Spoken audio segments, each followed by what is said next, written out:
Foundations of Mindfulness. Please pay attention.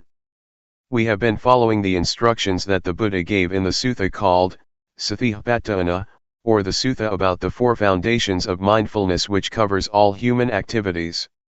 Human lives or human ways of conduct can be divided into four: the realm of body, the realm of feeling, the realm of thought, and the realm of mind objects. There are a lot of details concerning these four aspects of a human being. Our bodies have experienced a lot of things, we have felt a lot of feelings, encountered various kinds of thoughts, and faced a lot of mind objects or mental impressions. No matter what happens to the body or to the physical form, with mindfulness we can understand the fundamental truth, or the fundamental nature that underlies the activities of the body. Mindfulness gives us insight into the nature of the body. The underlying nature, the fundamental law, that governs the physical realm is what we call the three common characteristics: impermanence, unsatisfactoriness, and no self. Feelings are also subject to the three common characteristics. Every kind of feeling, whether it results from contact with the eyes, with the ears, with the nose, with the tongue, with body, or with mind, is subject to these three common characteristics. Ultimately, feelings have no self. We cannot take them to be a self or a person. If we do not understand the reality of feelings, we will be their slave. We will try to struggle for the pleasant feelings, we will try our best to protect whatever can give us pleasant feelings. A lot of people are busy possessing objects that provide them with pleasant feelings, but they will ultimately find that they cannot keep them all the time. They are subject to change, so do not take it to be a person or self. Worldly beings who do not practice cannot understand what the Buddha said, but we will be able to understand if we practice hard enough. During the past few days we have been here, we may not have attained this insight yet, but it is within our capacity to see, to understand, and to have insight into the nature of feelings. We should understand mind or mental formations too. Thoughts, or mental impressions, are very important because if we are not aware of our thoughts they will give rise to anger, hatred, and delusion. They will give rise to pleasure, pain, sorrow, happiness, and a lot of conventions. Law, rules, regulations, and all sorts of things will come into play and your thoughts will proliferate without end. Thus we should learn to understand the thinking process. Can we see thoughts? Can we know the thoughts that arise in our minds? Do we follow the thoughts or do we just know them, just be aware of them? Do we suffer because of thoughts or do they make us happy? Can we see how thoughts are not self? Are we able to see them as void or empty of self? If we understand and see the thoughts that arise in our minds, thoughts are no big deal. We will become their master. But if we do not know the thoughts in our minds, they will control our lives, they will be our masters. To practice mindfulness meditation, we start by cultivating awareness of our bodies. We start at this point and then we become aware of feelings. Once we are confident enough to be aware of body and feelings, we will then go to the next step of being aware of our thoughts. We cannot jump directly to awareness of our thoughts, because we need to be skillful enough or it will cause us trouble. Our mindfulness should be cultivated and it has to start from an awareness of the body and our feelings. Once our mindfulness is developed enough, we will proceed further to train ourselves to be aware of our minds. We have to know the former step thoroughly first. If we ignore the awareness of the body, and jump to the step of mental awareness, we will become easily lost in our thoughts. To handle our thoughts and mental impressions, we need to know their weak points. It is as thought we are going to handle a snake. Snakes are harmful, but the skillful person who knows their weak point can capture them without getting hurt. It is like handling an elephant. Elephants are very big and strong, much stronger than human beings, but if we know their weak point we can capture and harness them. Whatever strength it has, however powerful it is, it does not matter because we know how to handle it.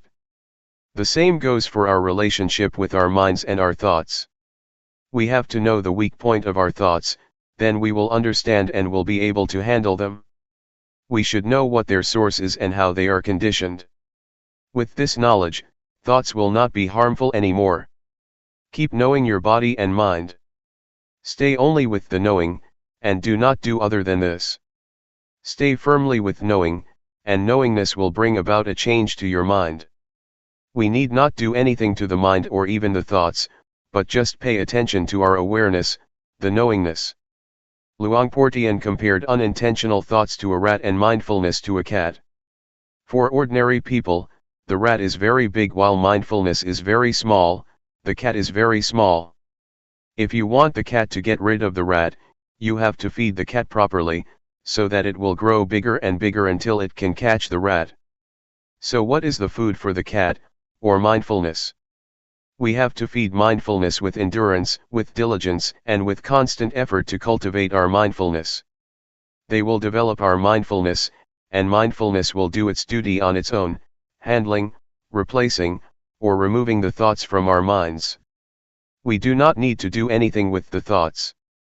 Just allow your mindfulness to grow and mindfulness will do its job. So, try to be firm on this principle. Does it sound difficult? Now let's talk about the fourth category, mind objects. There are two kinds of mind objects.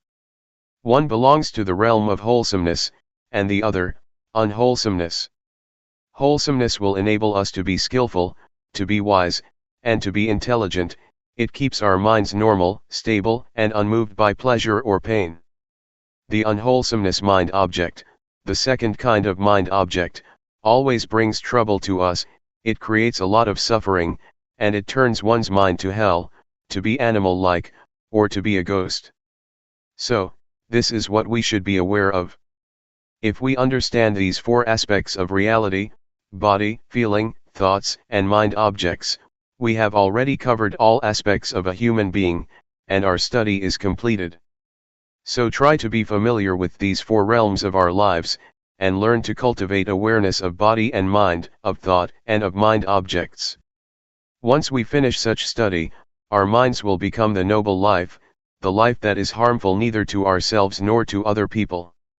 It is called noble. Noble means harmless. Do not become stuck in doubt, in uncertainty. I can assure you that all kinds of sufferings, defilement, and unwholesomeness are born out of our ignorance of the nature of body and mind, and strengthened by it. Once we have attained insight into body, feeling, mind, and mind objects, these four aspects, our lives should be liberated. What I have learned, and have not learned much, I learned about these four aspects of life or reality. And, Luangpor Teean did not teach much, he only taught these. Once I understand these, I no longer need the master. I no longer search for or seek any master. My study has been finished, my search finished, and now I do not need master anymore. Now I have no fear at all. I have confidence in myself because I do not teach for fame, for wealth, for material gain, or for any reward. I just want to help people to understand themselves, and to realize the truth. What I have said are just words, but it is not what I have memorized from any texts. I have not much learning, but what I share with you is from my direct experience, from my own realizations. That is why I am confident speaking and sharing with you. That is all. Please regard all of us as brothers and sisters. The Buddha is the father, Dhamma is the mother, and Sangha is the brothers and sisters. Question: how does one know it is time for him to tackle with thoughts? Answer: you are ready to see the thoughts once you can know a thought, when a thought arises and you are aware of it, and you are not dragged by thoughts. If you are still being dragged by thoughts, leave them behind and just pay attention to body and feeling. It is like learning a language. In the beginning, we have to learn from a teacher, and the teacher has to start from A, B, C, D. A, B, C, D, or the language, is still something out there, but once we internalize it, we become one with the language, and we are skillful enough to use the language. The same is true of the practice. We need to practice until we become confident enough that it becomes our habit. When a thought arises, you are immediately aware of it, and can handle it properly. The more we are confident, the more we are able to handle or to control our minds. Finally, awareness will lead us out of suffering. If we still become lost in our thoughts and are still moved by them, still get happy or suffer because of them, it is not time yet. Anyway, for beginners, the first step of practice is not to keep knowing the thoughts. Please be aware of the body first. Once you are competent enough, it is okay to go ahead to the next step of mental awareness. Question: how do you get rid of drowsiness during the practice? Answer: it is natural to get drowsy. Everybody has to face this problem and overcome it. Otherwise, it will become an obstacle to the progress of meditation. Drowsiness is caused by the laziness of your mind. We should activate it. Try to give our mind a job to do. Pay attention to external things, so that it becomes activated again, or change your posture, or feel the vibration of your body. When I started the practice, I kept a bucket of water near me. When I felt drowsy, I used the water to wake me up. When it didn't work, I just put my head into the bucket to wake myself up. Do not close your eyes. Do not yawn, close your mouth and resist yawning. Make your movements stronger, smile, refresh yourself, and feel confident and courageous. Defeat it and subdue it. There are 5 hindrances that obstruct us from making progress in our spiritual activities. The first one is drowsiness, the second is restlessness or agitation, the third is doubt, the fourth is sensual desire, and the last is ill will or hatred. Drowsiness is like indolence, restlessness is like mischief, naughty, or stubborn, doubt has a nature of no self-determination or no resolution. These are the 3 dominant qualities of the mind during our progress. What the Buddha said is already in ourselves. He taught our reality. Question: on the conventional level, we have a saying, follow your heart, not your mind. Answer: it is the wholesomeness in our mind and in our hearts that tell us what we should do. We should transform anger to compassion, suffering to happiness, and agitation to peacefulness. It is wisdom that tells us what to do.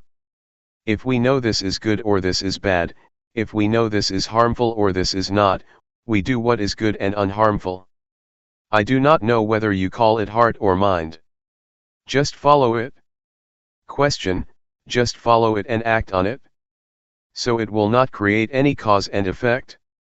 Answer: oh, sure, if it is a good cause, if one is mindful, if it is not harmful to oneself and others, it is a good karma. If it is harmful to oneself and to others, that is a bad karma, a bad deed. Question: should we just follow the middle path, if we are not sure whether it is a good cause or not? Just sort of ignore it and not act upon it? Answer: don't worry whether it is from mind or from heart. If you know it is harmful, avoid it. If it is good, act on it. We do not know, and we do not have such an expression in Thai, at least not one that is popular among the Buddhist monks. We often follow the heart and create a lot of problems. It is a different cultural orientation. Question: how does mindfulness work? Answer: you will realize it after you see it very often. You will realize, oh, it is like this. It is a matter of how frequently you see it. Avoid thinking, analyzing, or reasoning. Watch your body until your mindfulness is developed enough, and your mindfulness will be like a fire alarm, a smoke detector. The smoke detector never watches or keeps looking for smoke, but once it detects even a small amount of smoke, the alarm goes off. Mindfulness is like that. You will be aware of even a small portion of thought that arises automatically, without intention. So allow mindfulness to work on its own, do not order it or command it. Mindfulness works like that. Question: can you comment on psychic power, miracle, or New Age? Answer: if it happens and you become attached to it, there is the problem, but if you just see it and let it go, or if you are just aware of it, that is good. But normally people are attached to it. They want something special, but psychic power is not the real miracle. The real miracle, according to the Buddha, is the ability to be aware. When you sit and know that you are sitting, that is the supreme miracle according to the Buddha. Psychic power is the result of concentration, not awareness. If you have strong concentration, then your mind becomes powerful. Monks or people who practice mindfulness meditation seldom attain this power, but it is a shortcut to enlightenment, because you are unlikely to be distracted by psychic power, so you go ahead. Otherwise, you see flowers, you see shopping centers, you make visits, and then progress is delayed, but the delay is enjoyable. As for New Age, do not pay attention to things out there. They are just technology. If you enjoy technology, such as computers, it may seem like progress to you and you may enjoy spending whole day with the computer. You are better in terms of power over technology, but you are not any wiser than other people. Technomania, the same mentality for those who are interested in psychic power in Buddhism, leads to suffering. June 13, 1997. Lifetime practice. We have already studied the sacred Buddhist texts, especially the text on the 4 foundations of mindfulness. We practice through our experience, which is in reality the sacred text that is already in ourselves. With our practice, we have investigated into the text which is the experience in ourselves. We have investigated or trained ourselves to be aware of body, feeling, mind, or thoughts, and mind objects, the key points in this sacred Buddhist text. How can we see them? We see these 4 phenomena through mindfulness. With mindfulness, we are able to understand the reality of these 4 aspects. We have to cultivate mindfulness or awareness in order to see these 4 aspects of reality, otherwise, we cannot have understanding. We cannot know body, feeling, thoughts, and mind objects with intellect, nor through reasoning or analytical mind. The only way is to realize, to experience ourselves, then the realization will arise. We have explored the realms of the body, feelings, mind, and mind objects. In fact, there are many details in the realms of body, feeling, thoughts, and mind objects. The more we practice, the more we experience the reality of these 4 realms, the more we are familiar with the sacred Buddhist text. Keep trying. Keep practicing, so that you will be familiar with awareness, and gain an understanding of the nature of body and mind, of the condition of body, and of the activities of body and mind. You will achieve insight into body and mind, and will have a thorough understanding of body and mind. If you reach that point, you will have already finished the study of this text, this sutra, and you will be able to handle feelings properly. Feelings are everywhere, but I would like you to be stable like stones. Stones are here, stones are there, stones are everywhere, in Thailand, and in America. Stones are the symbol of stability, of constancy, of normality. So, if you handle feelings properly, and know not to be moved by whatever feeling it may be, or whatever feeling you may experience, your mind will be normal and constant, not getting high or low because of feelings, pleasant or unpleasant.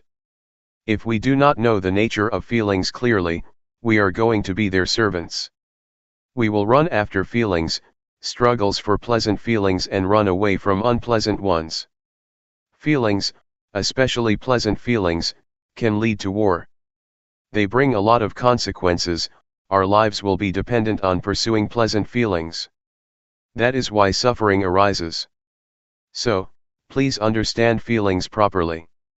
Everyone has body and mind, and we have to stay with body and mind. We also all share the same feelings and mental impressions. They are present in all of us. If we understand body, mind, feelings, mental impressions, and mind objects, we will understand each other, we will realize that everybody is one, the same. So this sacred text can be applied universally. The Buddha has already laid out the formula to understand human beings, to understand ourselves.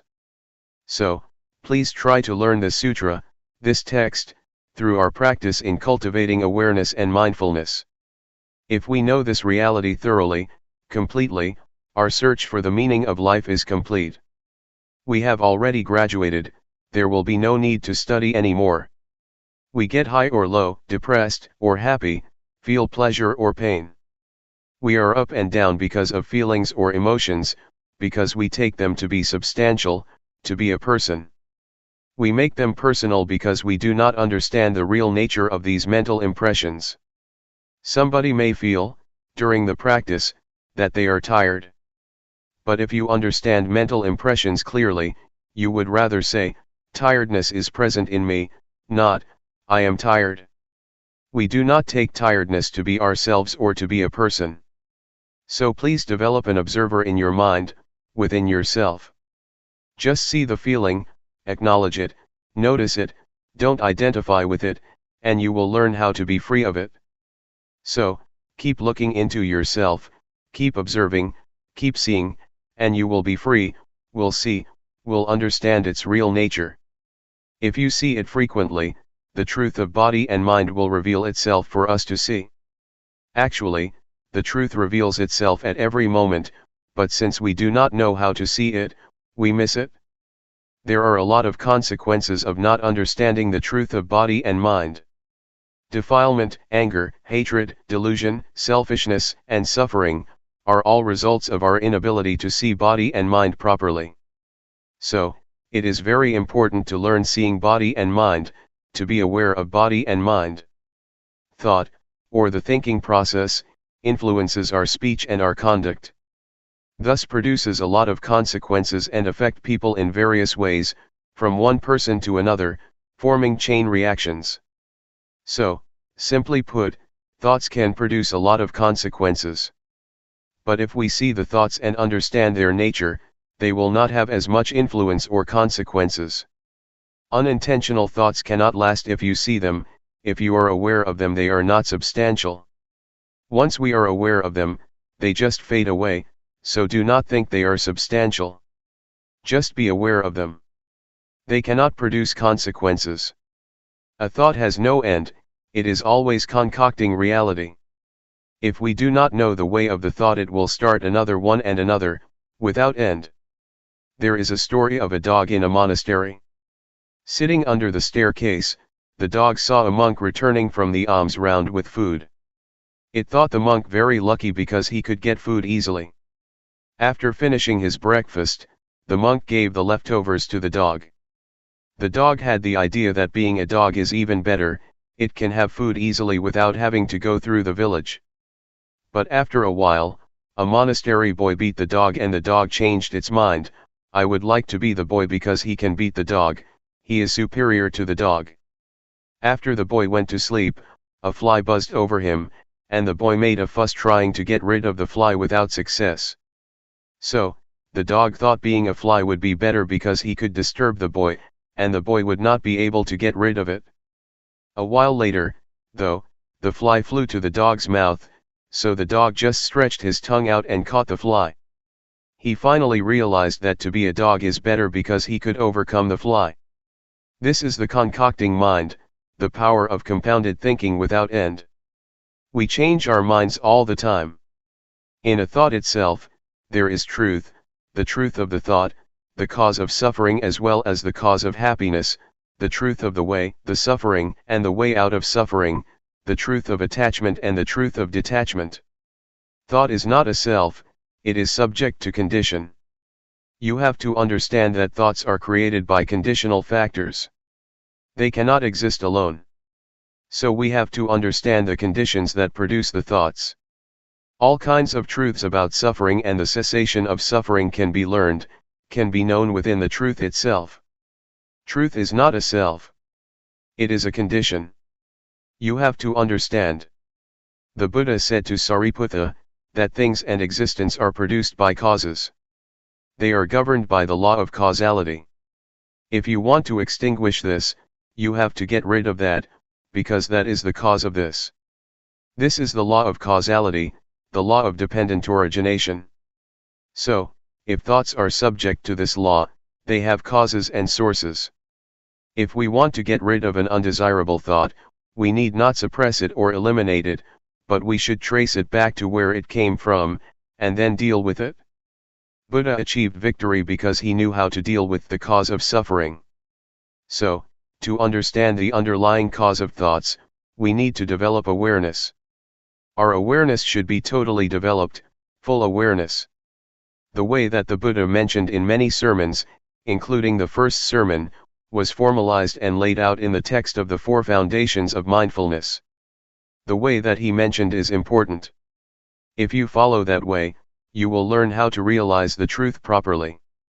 The nature of all existence is subject to impermanence, unsatisfactoriness, and no self. If you do not understand this, you will get high in pleasant feelings, and get low in unpleasant feelings. Life cannot always be pleasant, you will sometimes suffer. Our minds are moved up and down. But if we know all objects, all feelings, and do not take them to be substantial, do not identify ourselves with them, they can neither harm us nor disturb our minds. This is what I would like to stress. The retreat is not over as long as we have breath or are alive. We need to practice as long as body and mind exist with us. As long as we still have feelings and emotions, we need to continue our practice. To give you an idea that we are not alone, anything happens to us, noise, voice, people, sight and sound, taste and smell, from surroundings, have involved our lives. We have to learn to deal with all sorts of things properly, so that we will not suffer. June 14, 1997. Buddhist meditation in a nutshell. I would like to talk about the problems of meditation. They are problems that we all share: drowsiness, pain, tiredness, and exhaustion. These problems are quite normal for the practitioner. We have all experienced the same kind of problems. The only duty we have is to be mindful in every moment and in every situation. Whether you are drowsy, tired, or feel pain, try to be mindful in that situation, meaning you are not disturbed by these problems. Do not regard them as obstacles, but take them as experiences that enrich your practice. Because skillful practitioners have to learn how to deal with various kinds of experiences. Do not try to find answers in the intellect or in your brain, or try to investigate into the thoughts, or make reasons for what you have experienced. Just feel. Just stay aware. The practice of awareness will bring you insight or wisdom. It is the wisdom that is not the result of intellect or rationalization, but of repeated practice. This kind of wisdom enables you to understand the nature of reality. And the practitioner who concentrates on this kind of practice, will obtain wisdom in return. This is what we call wisdom resulting from practice, not from intellect or from memorization. There are 4 kinds of objects that you should be aware of. The first is the body. The second is the feeling or sensation: coldness, heat, happiness, suffering. These are all in the realm of sensation. The third is thoughts, and the fourth kind of object is what we call mind objects. Mind objects mean the states of the mind or mental qualities. They include 5 hindrances: sensual desire, ill will, sloth, anxiety and doubt, and 7 factors of enlightenment: mindfulness, truth investigation, effort, zest, calmness, concentration and equanimity. Be it a wholesome or unwholesome object, just be aware of it. So train yourself to be aware of these 4 objects over and over. If you are not mindful, the body will bring you suffering and a lot of problems, feelings will create a lot of problems for you, as will thoughts and mind objects. So, it is crucial for us to be mindful with respect to body, feelings, mind, and the mind object. And this will give you insight. The more you are aware, the closer you are to insight.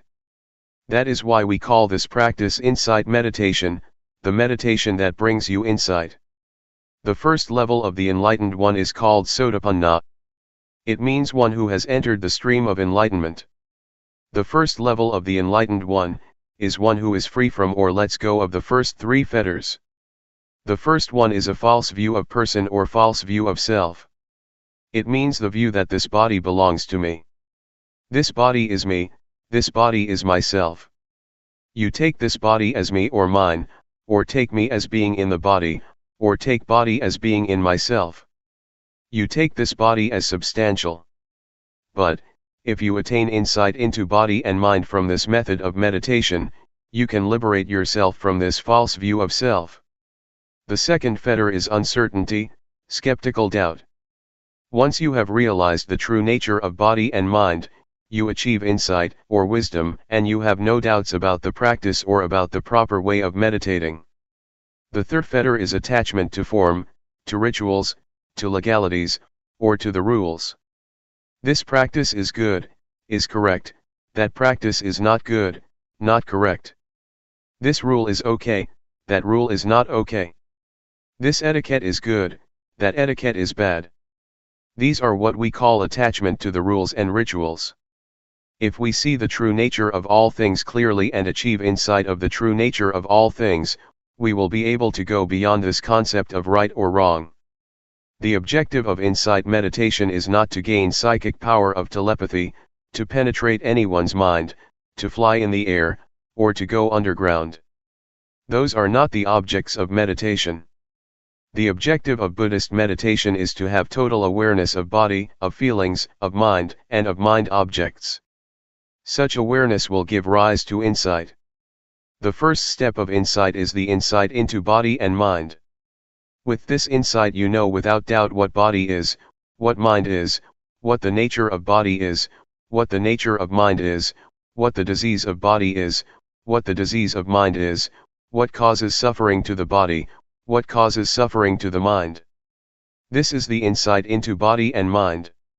And once you achieve this insight, your practice will go on to the next step of the practice, learning to be aware of thoughts. In the beginning, as I suggested a few days ago, you should just be aware of your body. Do not mind your thoughts. Just leave whatever thoughts arise behind. But once you get insight into body and mind, you have to practice the second stage of being aware of your thoughts. Yet, to be aware of your thoughts does not mean that you have to investigate them. Just see them, register them, and then turn your attention to the practice of body movement. Do not bargain or negotiate with your thoughts, not try to find the motive or reason behind them, do not ask yourself why you have such thoughts, why your thoughts are unwholesome. Not at all. Just be aware of them and come back to the practice. From this second step of practice, another kind of insight will take place. With this insight, you can go straight. The truth will reveal itself and you will see things clearly without using analytical thinking. You just see it and understand it. So, it is as if you go straight without interruption. Once you achieve a certain kind of insight, you will be able to look back and see what you have already passed. I would compare it with my walk here from the pond. I just go straight from the pond to this hall, and when I turn back I can clearly see everything that I have passed. This is the state of the mind that gets you insight. Is it difficult to understand? This practice, which develops mindfulness, is the practice that includes all kinds of training. In Buddhism we have three kinds of training. We call it threefold training: training in higher morality, training in higher concentration, training in higher wisdom. With this practice you will go through the threefold training because with mindfulness you observe morality, mindfulness also gives rise to concentration, and later wisdom arises from the practice. Once you achieve the insight that I mentioned, you will have no doubts about evil or goodness, and you will have no doubt about religion, what Buddhism will have no doubts because it is clear to you, and there is no need to ask yourself what you have achieved. It is as if you take breakfast or lunch. Once you are full, you know you are full. You do not need more food. It is a realization nobody needs to confirm for you. You can confirm it for yourself. It is all right or good for you to experience drowsiness, frustration, and anxiety, because they help you learn. They come for you to see them, and the more you see them the more you will understand, just as the more often I see you the more I know you. I cannot mistake anybody for you. Once these mental qualities appear to you, do not be lost in them. Try to see them, do not identify with them, but see them, observe them. And the more you see them, the less likely they are to disturb you. They will gradually fade away. July 8, 1997. Insight Meditation. It's time to give a talk to complement your practice. We are practicing meditation to develop mindfulness, according to the system that the Buddha developed. This system of practice was not invented by Luangpor Teean or by anybody else, but was developed thousands of years ago by the Buddha. It is called insight meditation or Vipassana meditation. It is different from the calmness meditation, that was developed even before the time of the Buddha. The primary aim is to develop insight through mindfulness. The mindfulness that we experience or have already developed, is the same mindfulness that the Buddha experienced. And the body that we are going to be aware of, is not different from the one that the Buddha used as an object of meditation. The feelings or the sensations that we need to be aware of are also the same that the Buddha meditated on. And all the hindrances that we encounter, be it anxiety, uncertainty, indolence, anger or sensual desire, are also the same that the Buddha faced and overcame. So, what we do is not far from what the Buddha did or experienced. There are two objects that we have to be aware of, body and mind. That which moves is body. The hand's movement is the body's movement. That which receives sense impressions or that which think is the mind. The primary objective is to enable us to be aware of the body in the beginning. This practice enables us to be aware of every moment, every movement we make, either in our daily lives or in the formal practice. Sometimes we take this body as mine. We take our thoughts to be my thoughts, to be myself, or to belong to myself. These are misperceptions, or false views. We should take the body as body, mind as the mind, and nothing beyond that. The body follows the laws of nature. It has its own nature. The body is also subject to change. It has feelings. Do not take feelings or physical sensations as self or as substantial. They are just the condition of the body, just the feeling of the body. The same applies to the mind. There are many kinds of mental states: anger, drowsiness, anxiety, happiness, suffering, etc. These are not the real nature of the mind. They are just the activities of the mind or the conditions of the mind. The nature of the mind itself is peaceful and radiant. Again, do not take the negative emotions as the nature of mind. They are just the conditions of the mind. Please differentiate between these two aspects, nature and conditions or activities. If you have this understanding, the understanding of the nature and conditions of body and mind, you have already achieved insight into the reality of body and mind. When we develop mindfulness, it enables us to see and to be aware of body as body, feeling as feeling, mind as mind, and do not take them to be selves, to be ourselves, to be me, or to be mine. When anger, anxiety, or suffering arises, please see them as they really are. Recognize that suffering is present in me, but I am not suffering. Anger is present in me, but I am not angry. Drowsiness arises in me, but I am not drowsy. Try to see or to be aware like this. Do not take any emotion as yourself or belonging to you. Just take it or see it as it is. That is the proper attitude to have. When you practice mindfulness to a certain point, you will have this insight into body and mind, and the truth of body and mind will reveal itself. What is the nature of body? What is the nature of mind? What is the suffering of body? What is the suffering of mind? What is the cause of physical suffering? What is the cause of mental suffering? These are the truths that will reveal themselves when you attain a certain level of insight, and these will reduce your suffering. You have to look. You have to be aware. Then, insight will occur. If you are lost in thoughts or emotions, you cannot see, cannot understand the nature of mind. If you take this body as self or as belonging to you, you will not be able to understand the real nature of your body. So please keep knowing, and being aware of whatever happens to your mind and body. Do not identify yourself with thoughts, feelings, or emotions. Just see them. When you are aware, you will realize that the mind is impermanent, it is subject to suffering, and it is not self. The same goes for the body. The body is impermanent, it is subject to suffering, and it is not self. These are the insights, the results of awareness. Can you understand? The noise disturbs us, but sound is just sound. Do not bother with it. Don't be disturbed by noise. Just accept it. That's the way it is.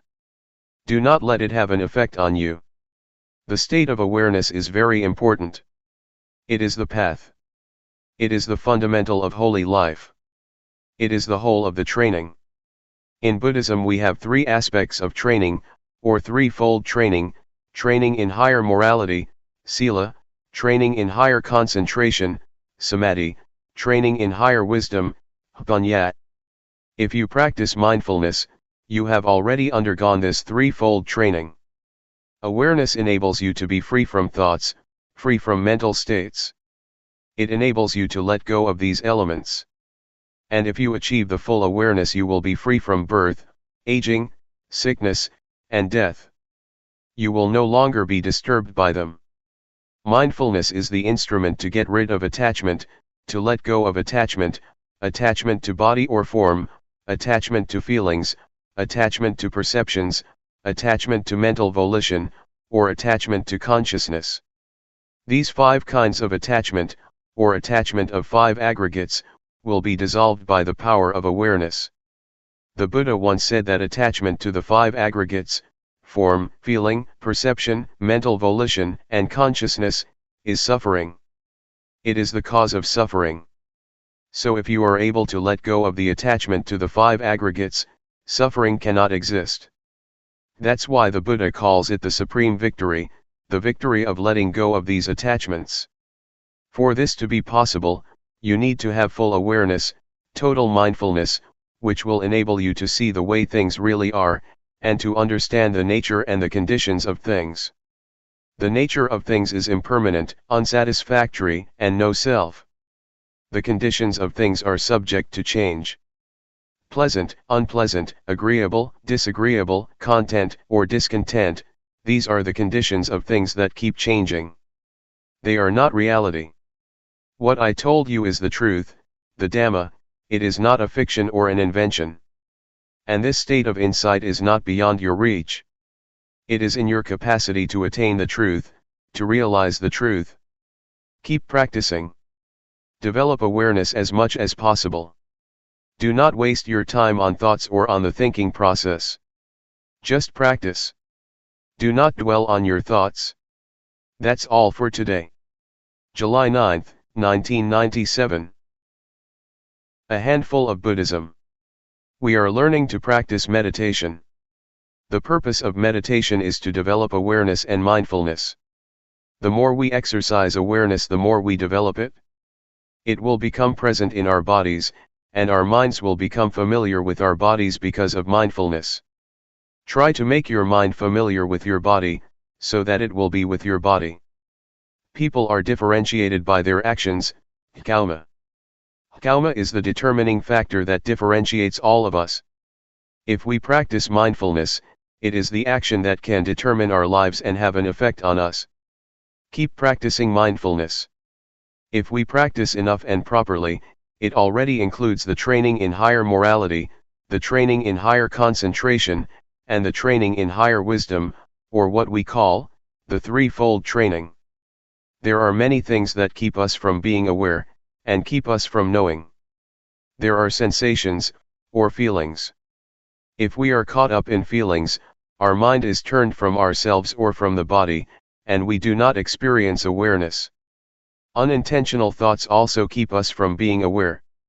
Be they good thoughts or bad thoughts, if we are distracted by them, awareness disappears and we cannot create the desirable karma of practicing awareness. So try to turn your mind away from those feelings and thoughts. Do not become distracted or disturbed by them.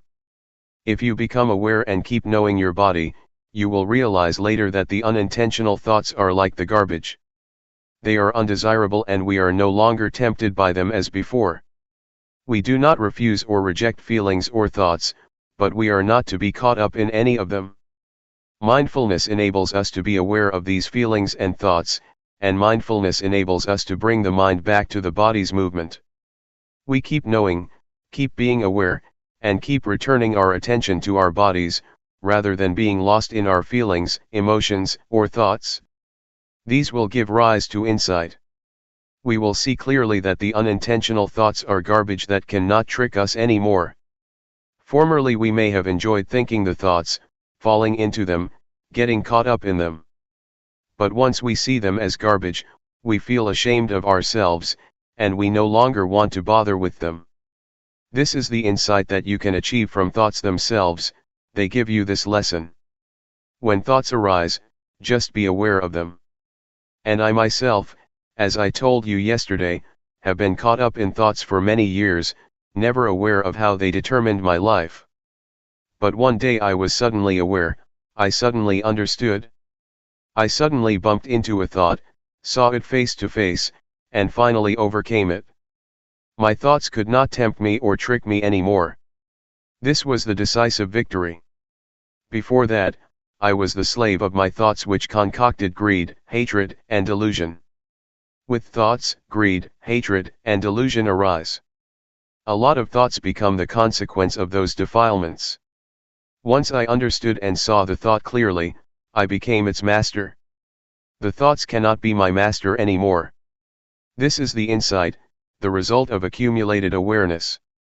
The four categories, body, feelings, mind or thoughts, and mind objects, keep coming into our lives. We experience all of them. During practice, they keep coming, keep arising, and keep disturbing our minds. We do not know how to deal with them because we do not have enough mindfulness. But if our mindfulness is strong enough, they just come for us to learn and see their nature clearly, to see that they are temporary states of mind. There are two kinds of nature, the nature of body and mind, and the conditional state of body and mind. These are the two aspects of body and mind that we can realize, that we can understand. Later we can see where thoughts come from. Where are they? What is their source or origin? What is their stronghold? We can know it all. We will also be able to know the three characteristics, impermanence, unsatisfactoriness, and no self. We will know what they are, and we see everything in terms of them. This insight is possible because of the mindfulness that we keep developing. Everything that we experience can be put into two realms, body and mind. It is all related to these two realms, body and mind, and no more than that. When we are aware of the body and mind, we can see the two aspects that I mentioned earlier, the true nature of body and mind, and the conditional or the temporary state of body and mind. For example, feelings, whatever they are, heat or cold, pleasure or pain, happiness or suffering, these are not the true nature of body and mind. They are just the temporary states or conditions that keep changing. This reality or insight will reveal itself. These are the insights that keep coming to the mind. Be attentive to your practice. Do not bother with the practice of other people, looking to see how they practice, or how long they practice, or how well they practice. Don't worry about whether you yourself are practicing rightly or wrongly. Just keep knowing. Just maintain awareness. Just stay mindful. All your problems will be solved on their own. After you have progressed to a certain extent, you will find that many problems just disappear on their own, like drowsiness or scattered thoughts, etc. Mindfulness is the only fundamental of the practice. Just stay firm with mindfulness or awareness. There is no more than that. With mindfulness, the factors in codependent origination can come to their end. When you have contact with the world and have feelings, they will not produce defilement or any consequences.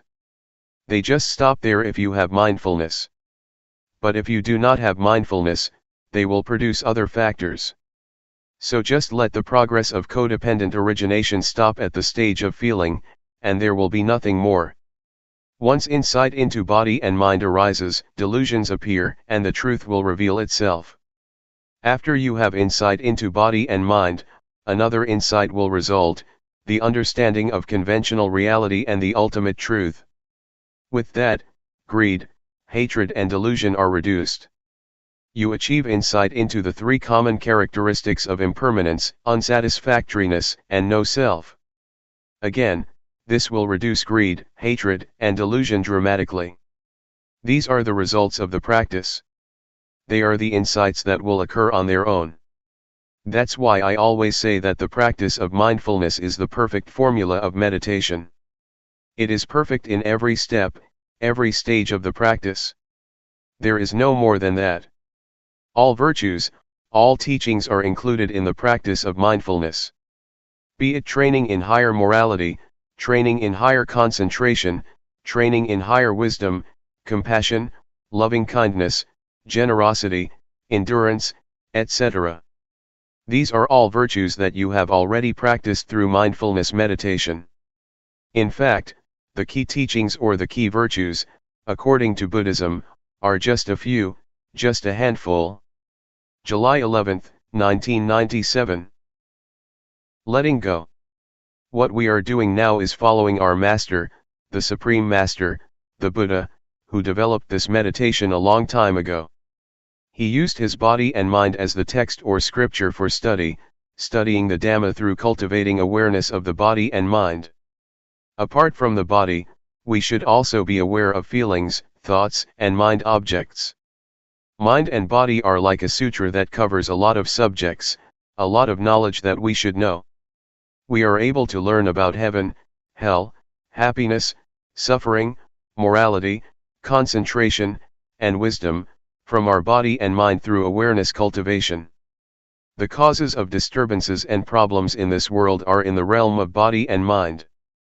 On the other hand, the cause of peacefulness and happiness can also be found in the realm of body and mind.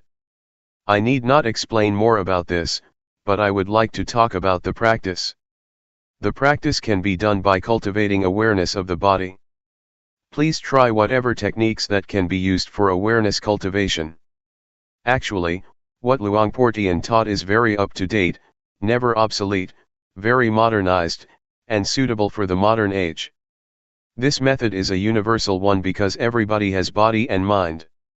All of us have the same properties, regardless of nationality, language, race, gender, etc. We all have the same properties of body and mind.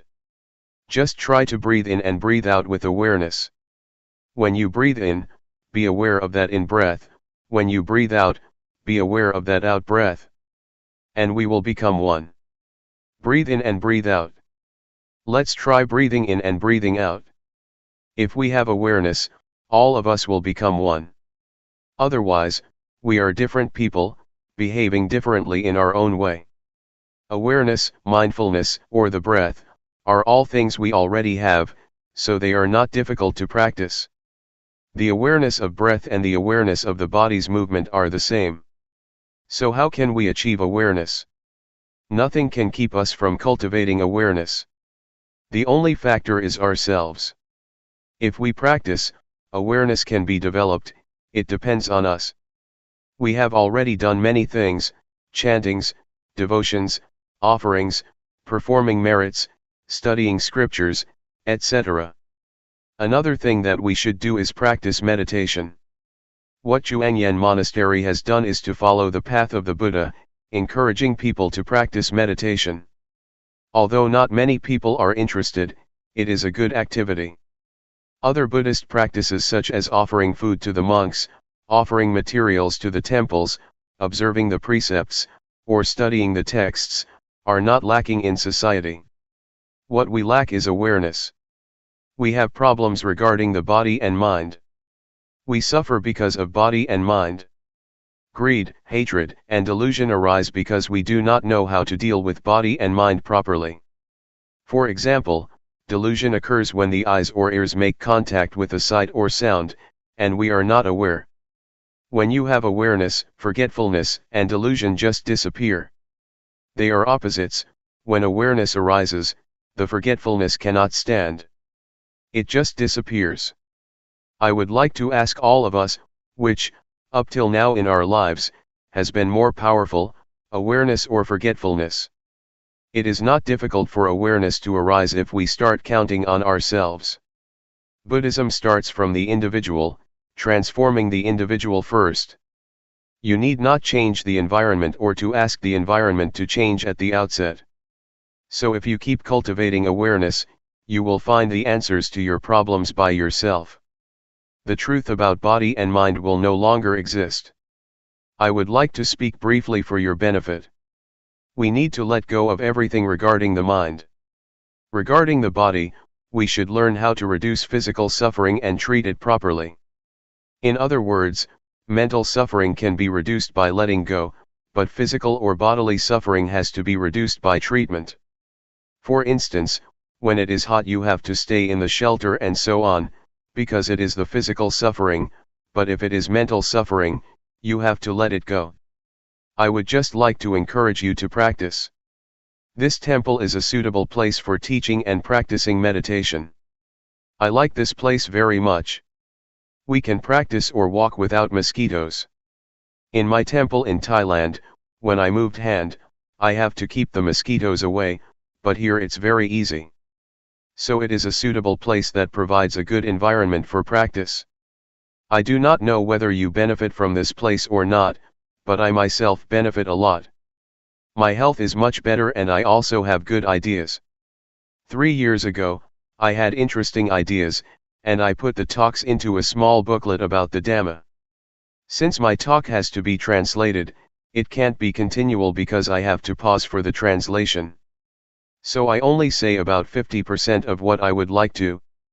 If I were to speak in my dialect I could continue my talk more easily, but that's okay, do not take it seriously.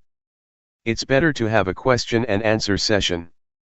I have to go tomorrow, so this is your last chance.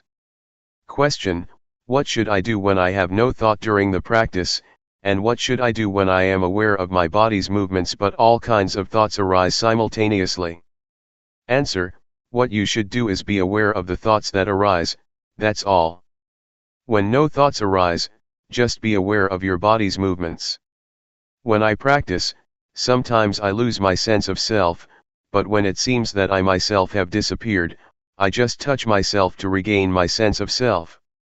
Question: with awareness, one may attain the state of no self or even reach the level of arahant. Is the eradication of the 10 fetters that an arahant should achieve, before he reaches enlightenment also possible through awareness? Answer: awareness gives rise to higher morality, higher concentration, and higher wisdom. So, the threefold training is already incorporated in the act of awareness. It depends on how much awareness we have. If the awareness is strong, it can get rid of the fetters one by one. So it depends on how strong the awareness is. The more powerful it is, the more likely it is that it can overcome or dissolve the fetters. Question: how do we enhance the changing conditions of our bodies and minds with awareness during our practice? For instance, what do we do if the mind becomes neutral? Answer: a neutral state of the mind means that the mind is ready to be happy or suffer. Just be aware of that neutral state. If it transforms into a pleasant feeling, just be aware of it. If it becomes an unpleasant feeling, just be aware of it. At the same time, if there is no thought, just recognize that there is no thought. When a thought arises, just be aware of it. You need not do anything with your mind or make it move from that state. Just practice and be aware of your body's movements, that's all. Question: is there any difference between the awareness that we are developing, and the awareness of the Buddha? Answer: they are the same. If you develop awareness to a certain point, your mind will be at the level of sustained observance, constant awareness. It is a sustained awareness, Keep seeing and keep knowing all the time. This state of sustained awareness will include morality, concentration, and wisdom, and it will also enable you to see the cause of suffering. This state of awareness will lead to the cessation of suffering. So, this is the state of Buddhahood. The awareness of the Buddha is the awareness that enabled him to see the Four Noble Truths: suffering, the cause of suffering, the cessation of suffering, and the path to the cessation of suffering. If you achieve the state of sustained awareness, the practice is over, you have already reached the end of the practice. I would like to encourage you to practice and train yourself to deal with mind and body properly. For example, when anger arises in your mind, just know it. Just be aware of it. Do not become lost in it or identify with it. The same applies to sufferings and even happiness. Just see it, be aware of it, do not get caught up in it. This will enable you to transcend the world. You will still live in the world and interact with people, but you will be above the influence of the world. Question: is it alright to use wisdom to penetrate greed that comes on very strong and repeatedly, instead of just being aware of it as Luangpor suggested? Answer: it is alright for you to penetrate it like that. In fact, awareness itself can be transformed into an act of penetration. If you penetrate, you can see how impermanent, unsatisfactory, and selfless greed is. Yes, it is alright. Greed is the desire to have more. If you work and get $7 an hour, you want more, $10 or $15. That is greed. But if you work and get money in return, say $7, and just concentrate on the work you do, that is not greed. Greed is a desire that arises in the mind, not the act of working to earn your living. July 12, 1997.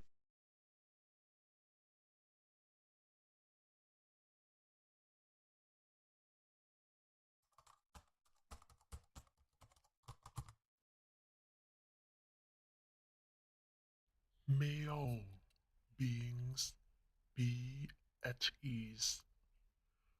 Whatever living beings there may be,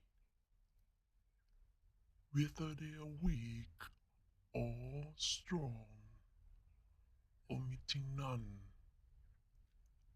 the great or the mighty, medium, short or small, the seen and the unseen, those living near and far away, those born and to be born. May all beings be at